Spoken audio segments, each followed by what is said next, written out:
Hey guys, this is Julie from Crafty Beach on YouTube, and I have a fun Easter Dollar Tree DIY. I want to take this hop sign from the Dollar Tree and cut off the H and the P, and we will make our own O in the middle to make a coastal hop sign. They have pastel colors, blue and pink on these along the edges, and the letters are whiteboard material, so a great source for some inexpensive letters to make a sign. I just cut that off with a razor blade and try to even it out with a sanding sponge just to make sure I get all the excess paper off. You can also trim it with scissors a little bit. And I wanted to do the H-O-P, but the O I want to do an Easter egg instead of the bunny. So I'll save the bunny for something else. I'm going to use one of the egg-shaped signs from the Dollar Tree that comes in the 2-pack. And then we're going to cover everything with the removable wallpaper. This is a fun way to color the letters without even having to paint them. So I am just going to cut them out. I just drew the shape of the letter onto the back of each one.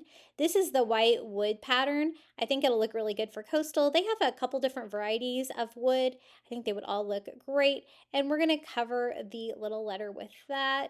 No more glitter on that sign. For the P, we're going to do the same thing. I just use a Sharpie and sketch it out, cut it down to size, really easy to work with. I love the removable wallpaper from the Dollar Tree for crafting. It can really come in handy and even be a time saver. So we have our H and our P. I have the Easter egg for the O. I'm going to cover that as well with that to make it look a little bit more cohesive. I'm also going to be adding a coastal item to that too to really take up the coastal factor with this. And it doesn't necessarily have to be coastal. I think you could really convert this to farmhouse pretty easily. For this sign, I'm using a long board sign from the Dollar Tree with the little Easter bunny cut out at the top. And I'm going to replace the hanger with just some wood beads from Wood Bead Garland just to add a little bit fun up here to the top. And it is a great board sign with a great wood stain on there. I think that looks really cool together.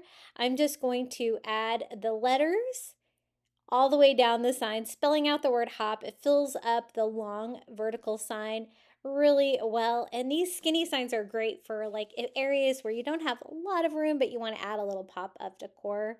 And I want my egg to be tilted off to the side, which makes it fit perfectly. To decorate it, I'm going to use a sand dollar. I'm going to use one I got on Amazon, but you could always use the ones from the Shore Living line at Dollar Tree. And I'm just going to glue my little sand dollar onto my Easter egg. And we have a coastal Easter sign, so easy and fun. If you'd like more Easter Dollar Tree DIYs, be sure to check out my YouTube channel at Crafty Beach. And until next time, happy crafting.